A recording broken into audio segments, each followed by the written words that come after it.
Bien, bonsoir à tous. Vous m'entendez? Ouais? Oui, parfait. Je vais vous présenter très rapidement le film que vous allez voir ce soir quand même. Il faut mieux que vous soyez un peu avertis de ce que vous allez voir. Vous allez voir donc Midsommar, qui est le second film d'Ari Aster. C'est un film d'horreur, mais pas que. On pourrait même le classer dans ce qu'on appelle la folk horror. Donc c'est l'horreur qui a trait à tout culte païen divers et variés.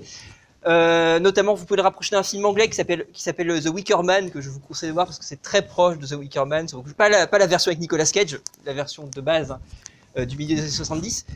Donc c'est un film qui est très très particulier. Ari Aster, c'est un jeune réalisateur qui avait réalisé l'an dernier un film qui s'appelle Hérédité, qui avait un sacré succès à Sundance, qui était un film grossièrement de possession et de hantise, mais mêlé avec beaucoup de névrose, parce qu'Ari Aster est un type très névrosé et qui, grossièrement, si on prend les termes freudiens, sublime beaucoup dans l'art. Donc, dans le premier film d'Ari Aster, Hérédité, il parlait beaucoup de la famille, et Ari Aster explique qu'il y a eu beaucoup de soucis de famille, il a jamais vraiment épanché sur ce qu'il a eu comme problème de famille. Mais si vous regardez Hérédité, son premier film, vous vous rendez compte qu'il a un sacré souci avec sa famille. En général, il explique d'ailleurs très simplement qu'il se réveillait très souvent la nuit, parce qu'il faisait des cauchemars où il voyait sa famille souffrir plus que de raison pour diverses raisons. Midsommar est un film qui lui permet de faire la catharsis d'une rupture amoureuse. Donc vous allez très vite comprendre pourquoi le couple est vu de manière très très radicalement, on va dire, toxique dans le film. Donc c'est un film extrêmement noir, extrêmement dur à sa manière psychologiquement, mais c'est un film qui est visuellement magnifique. Je vous en dis rien du tout parce que je préfère que vous découvriez. Il y en a qui ont lu un peu dessus ou pas? Vous avez vu les bandes annonces ou un petit peu? Donc c'est bien de rester, on va dire, innocent et de découvrir et de vous prendre ça en pleine tête. Moi, c'est un film qui... Alors, attention, c'est un exemple très personnel. Attention, je dis subjectivement, je parie que vous attendiez à trop, mais moi, il m'a fallu 48 heures pour m'en remettre, parce que je trouve que c'est un film qui est extrêmement difficile.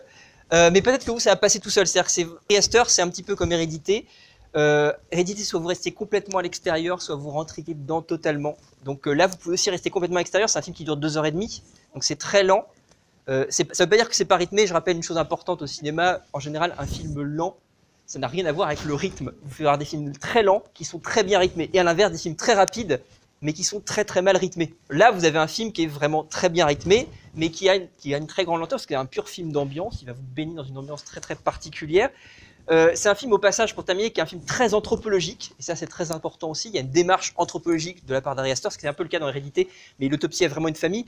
Là, il autopsie une communauté, et c'est un film qui, en ça, me fait penser beaucoup, et si vous voulez, toutes les réflexions qui peuvent arriver derrière, un film qui s'appelle Cannibal Holocaust de Ruggero Deodato. Alors, il n'y a pas de cannibale, il n'y a pas de gore plus que de raison, il n'y a pas de gore plus que de raison, mais c'est un film qui, pareil, dans une certaine mesure, va vous inviter à ne pas prendre parti. C'est-à-dire que le réalisateur ne pose pas de jugement sur tout ce qui se passe dans le film. Il est très extérieur. Moi, j'ai tendance à dire qu'il y a une opposition entre ce qu'on appelle le cinéma du discours et le cinéma de l'émotion. Là, c'est un pur film d'émotion. Le cinéma du discours vous impose un discours. C'est ce qu'on appelle rigoureusement le cinéma d'auteur, abusivement, on va dire, en disant bah, c'est un film qui va vous dire c'est ça que tu dois penser au sujet de mon film. Ari Aster, là, ici, ne vous laisse rien. Il ne dit pas ce qu'il pense de ce qui se passe. À vous de vous démerder avec ça. Vous allez prendre ça en pleine tête, et après, à vous de juger. À vous de juger ou de ne pas juger, puisque c'est plutôt une invitation au non-jugement, en fait, de ce qui se passe dans le film. Donc c'est pour ça que le film est très déstabilisant, parce qu'il va jouer avec votre morale. Je vous donne un dernier réalisateur que je trouve intéressant, qui ressemble beaucoup à ça, un film qui s'appelle The Devil Reject de Rob Zombie, qui en parle exactement de la même manière, en vous confrontant à des trucs qui, moralement, sont extrêmement tendancieux, et qui vont beaucoup vous déranger, vous mettre mal à l'aise, sans poser de jugement dessus. Maintenant, encore une fois, vous sortez, à vous de vous démerder avec ce que vous venez de voir. Donc, au-delà de ça, c'est un film qui est très très beau en passage. Visuellement, c'est absolument sublime. Et ça, il a une spécificité aussi intéressante, c'est que c'est un film d'horreur, quand même, qui est tourné intégralement de jour et en plein soleil. Ça ramène à un film qui s'appelle Massacre à tronçonneuse, qui marchait exactement de la même manière, où c'était intégralement de jour. Et là, même, on pourrait même aller plus loin en disant que les seuls moments qui sont rassurants dans le film, où il n'y a pas de gêne, c'est les moments de nuit. Moi, quand j'ai vu le film, j'étais plus rassuré quand la nuit arrivait, quand le jour arrivait. Ce qui est très très fort en fait, d'un point de vue stylistique et d'un point de vue même de la photographie, vous allez voir, c'est absolument magnifique.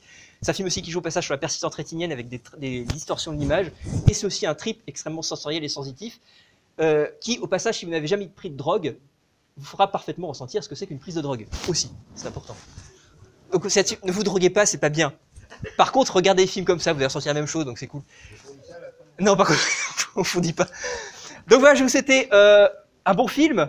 Bon courage, dans une certaine mesure. Et puis, N'hésitez pas à la fin, si vous voulez qu'on en discute, on pourra en discuter tous ensemble, ça va être génial. Bonne soirée à vous.